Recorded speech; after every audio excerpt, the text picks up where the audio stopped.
Good morning, Excellencies, ladies and gentlemen.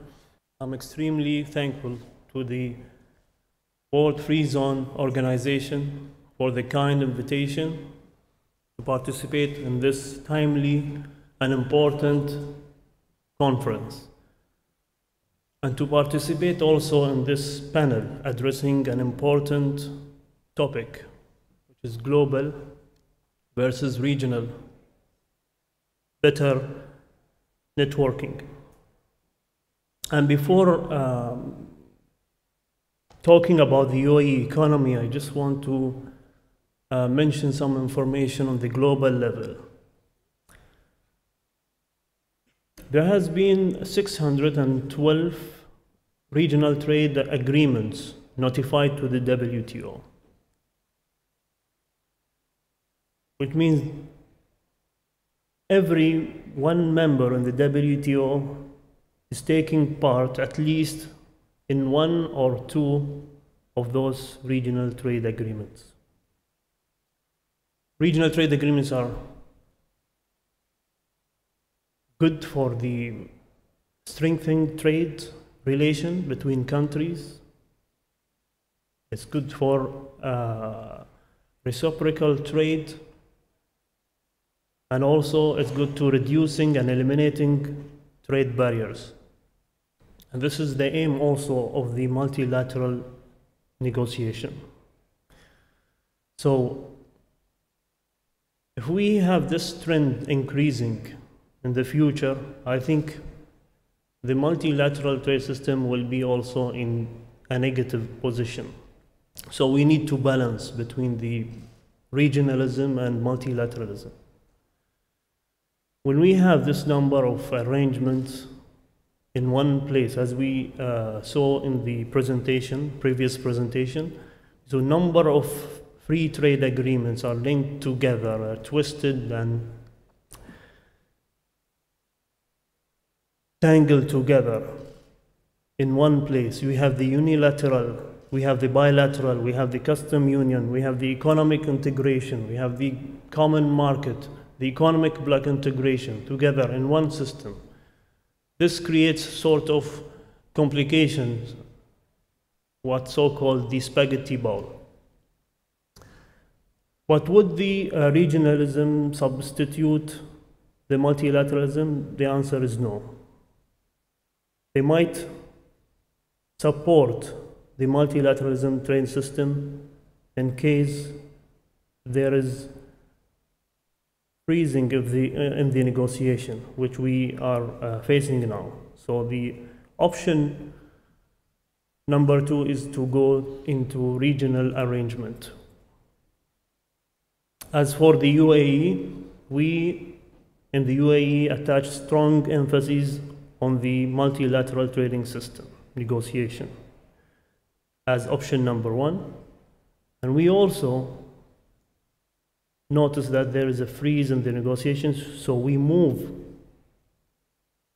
as an economic bloc with the GCC countries to engage into many trade negotiations with different countries around the world and economic blocs. And we have signed recently free trade agreements with Singapore and with EFTA countries. And there are ongoing negotiation also with number of countries in different continent of the world, in Asia, in Europe, with the European Union, with Latin America, Mercosur, with India, with Pakistan, and many of the countries. When we talk about the UAE economy, if you mention UAE economy to people outside this region, the first word will come to their mind is oil. But this is now, it's not true.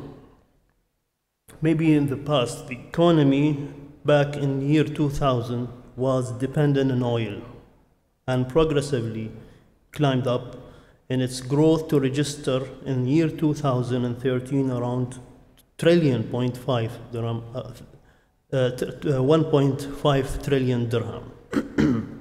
This means that the growth registered reached 286% in the comparison of years 2000 and 2013, and grown more than four-folds in the value. The GDP is expected to sustain the level of the growth for the coming years, at least 5 years, with a percentage of 4 to 5%, because of the strength of the structural component of the policy of economic diversification pursued and practiced by the country. A very strong real growth was registered for the year 2013 to reach 5.2% from 4.2% in the year 2012. Hence, the development was due to the increased production in the non-oil sectors, where the oil sector participation was limited to around 1/3 of the GDP only. The economy has based itself on non-oil sectors to include the following growing productive and dynamic sectors: real estate, business services, industry, construction, foreign trade, finance, tourism, storage, transport, and communication.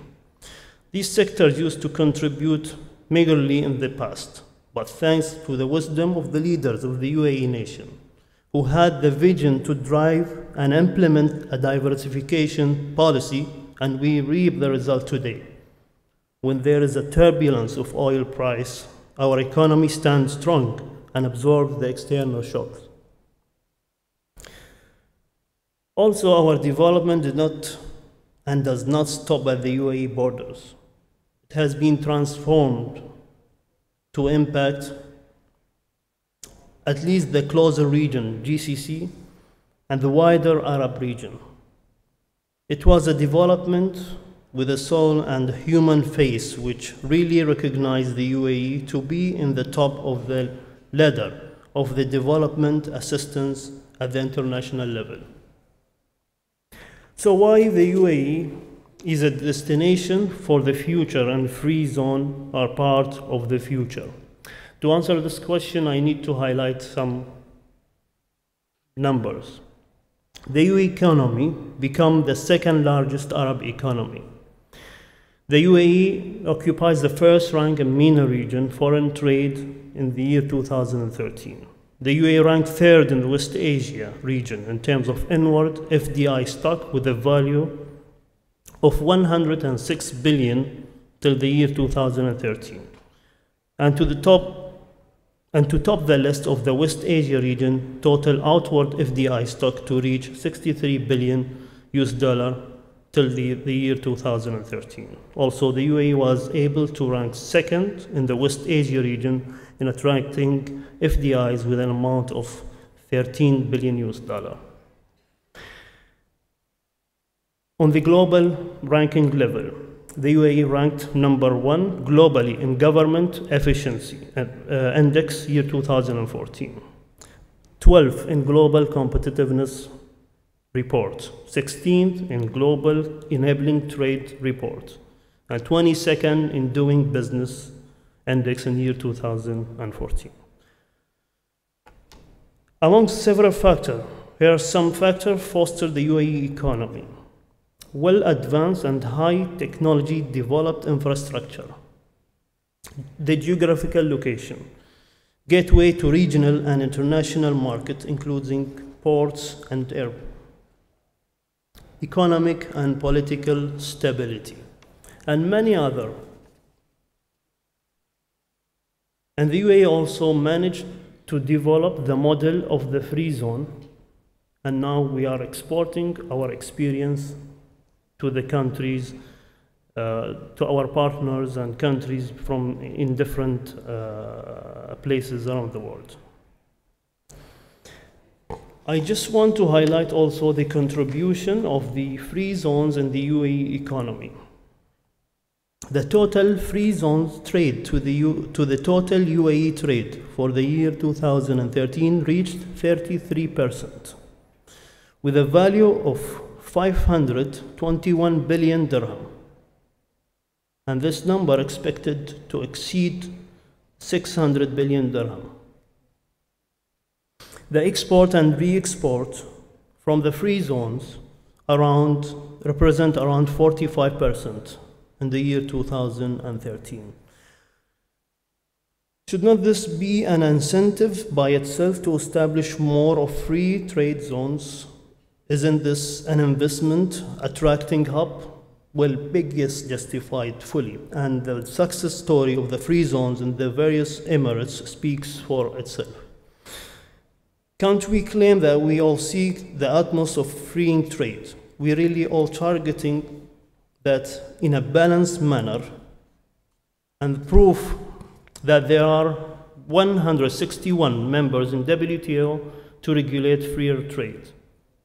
In the old days, the production pattern for both goods and services was largely allocated for all stages in single country, either for domestic market or for export. Nowadays, started a while ago, the production of goods and services is located across different countries, inside and outside the customs territory at different stages of the process of production, depending on the availability of the necessary skills and materials and strategic location at the competitive cost and quality. This is where the free zones come as a perfect contributor to the international trade. With the nature of its establishment, it will be a source and a fostering factor in the global value chain of the international output. Thank you very much.